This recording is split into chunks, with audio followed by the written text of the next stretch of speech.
उक्ति है हमारे यहाँ महापुरुषों ने कहा है कि पुत्र सुपुत्र तो धन संचय का, और यदि पुत्र कुपुत्र तो धन संचय का। आज हम लोग ये सोचते हैं कि अपने पुत्र के लिए बहुत बड़ा मकान बना दें, इतनी संपत्ति अर्जित कर दें, और सारा जीवन उस धन को, मकान को बनाने में लग जाता है, संचय करने में लग जाता है, और जो उसका उपभोग करने वाला आपका पुत्र है, परिवार है, उस पर आप फोकस नहीं किए, उसको छोड़ दिया। पढ़ेगा खूब अच्छा से कॉन्वेंट में जाए, पढ़े, और उसको संस्कार नहीं दिया, तो आपका बहुत कुछ अर्जित किया हुआ उस संस्कारहीन बच्चे को समाप्त करने में समय नहीं लगेगा।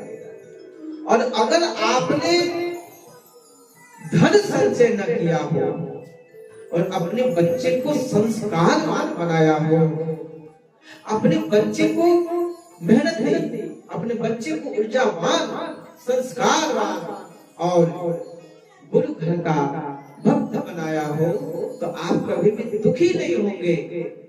फिर वो बच्चा अपने आप अपनी प्रतिभा से न जाने कितने धन संचय कर सकता है। इसलिए पहले लोग जैसे तैसे करके भी पढ़ाते थे और संस्कार देते थे। आज हम लोग सारा फोकस पढ़ाई पे करते हैं, बच्चा क्या पढ़ता है इससे कोई, हाँ हमारा बच्चा फलाने कॉलेज में, फलाने स्कूल में है, संस्कार क्या मिल रहा है, संगति कैसी है, खान पान कैसा है, ये भी देखना चाहिए। आपको एक दृष्टांत बताएं, वर्तमान में हम लोग बस इसी में लगे हुए, बच्चा को संस्कार नहीं देना, बच्चे को संपत्ति देना है। एक सर्कस चलता था और वो बड़ा भव्य, बड़ा बड़ा था। उसके सर्कस में हर एक जानवर, पक्षी और उसके अलावे ये दिखाने वाले जो जोकर होते हैं, ये सब कुछ। धीरे धीरे सर्कस वाले का सर्कस का काम टूटने लगा।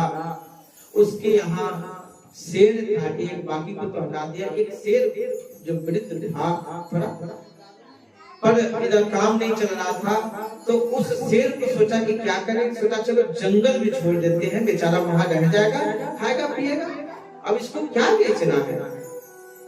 और उस शेर को ले जाकर के जंगल में छोड़ दिया।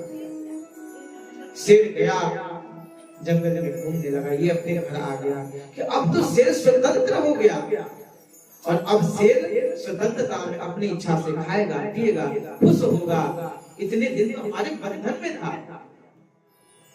कुछ दिनों के बाद उसके मन में आया, 2-4-10 दिन बीते होंगे, सोचा कि चलो देख ले एक बार कि जिस शेर को मैंने छोड़ा है वो किस स्थिति में है, अब कैसा है। गया तो जा करके देखता है ना, तो उसके आश्चर्य का ठिकाना नहीं, उसके दिमाग चकरा गए। क्या देखता है, शेर बड़ा हुआ पड़ा है। अरे शेर मर गया, अरे 2-4 दिन नहीं भी खाता तो मरता नहीं, मरा कैसे, ऐसे कैसे मर सकता है। निरीक्षण करने लगा, देखने लगा, तो आसपास में कुत्तों के पैर के चिन्ह दिखाई पड़े। देखा करे ये कुत्तों के पैर के चिन्ह है। सोचा कि क्या कुत्तों से इसका झगड़ा हुआ। मन में सोचने लगा कि कुत्तों में हिम्मत नहीं है कि कुत्ते एक शेर को मार दे। पर बहुत घूमने के बाद, इधर उधर देखने के बाद, कुछ कुत्तों को देखा जो खा पी करके मस्त हैं और वास्तव में इधर उधर घूम रहे थे शेर के, उसको खाते चबाते देखा। बड़ा उसको विस्मय हुआ, आश्चर्य हुआ कि ये शेर को क्या कुत्तों ने मार दिया। पूछा, जांच पड़ताल किया, और अंत में निकला कि कुत्तों ने ही इस शेर को मारा है। कहा ये कैसे हो सकता है। कहा कि देखो ये जो शेर था ना, इसके अंदर का सेहत तो बूझ चुका था, मर चुका था। यह शेर जो स्वयं हिंसा करके मार करके खाने वाला था, उस सर्कस में बैठे बैठे उसको प्रतिदिन तुम लोग मांस देते थे खाने के लिए। वो मांस नहीं खाता था, मरा हुआ जीव का मांस खाता था। अब उसके अंदर जो मारने की शक्ति थी वो समाप्त हो गई, और उसके अंदर जो गर्जना करने की शक्ति थी, जिस सिंहत्व से बड़े बड़े पशु डर जाते थे, वो भी गर्जने में कोई आवाज नहीं थी। परिणाम क्या हुआ? कुत्ते गए नजदीक जाकर के देखा, फिर डर लगता था कुत्तों को कड़ी तो मार देगा, पर शेर तो बैठ के खाने की आदत है ना, तो बैठे बैठे बस देखता था कोई कुत्ता आएगा नजदीक में, मार लेंगे, खा लेंगे। और उधर जंगली कुत्ते जो भूख से बिल्कुल व्याकुल थे, कुछ नहीं मिल रहा था, सोचा कि ऐसे भी मर रहे हैं वैसे भी मरना है, चलो इस शेर पे प्रहार करते हैं। और 4-5 कुत्ते आपस में मीटिंग करके और उस शेर पर प्रहार किया, और वो तो चलने वाला आदत छूट गया था, गर्जना करने की जो शक्ति थी वो समाप्त हो गई थी, यानी अपने को बिल्कुल निष्क्रिय कर दिया था। परिणाम हुआ कि कुत्ते मार करके खा गए। बोलो राधे राधे।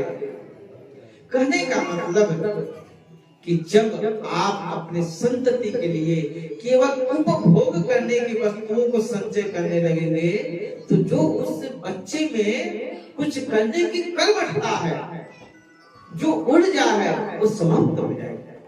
आज बहुत से घरों में हम जानते हैं, बच्चों के दिमाग में होता है मेरे माता पिता, मेरे पिताजी इतने बड़े अफसर हैं, मेरी माँ ये नौकरी करती है, मेरे पिताजी नेता है, मेरे घर में इतनी संपत्ति है, इतना जमीन है, क्या होगा, कौन खाने वाला है, क्या जरूरत है करने की, पढ़ने की।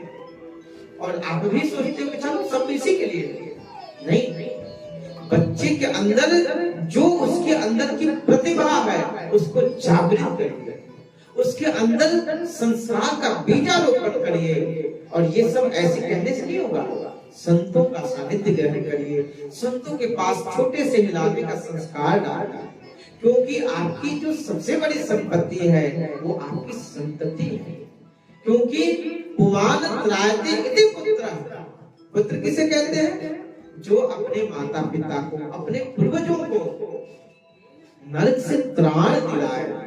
इसलिए हम गृहस्थों की परंपरा है कि हमारे यहाँ पुत्र होना चाहिए, हमें तर्पण देगा, हमारा पिंड दान करेगा।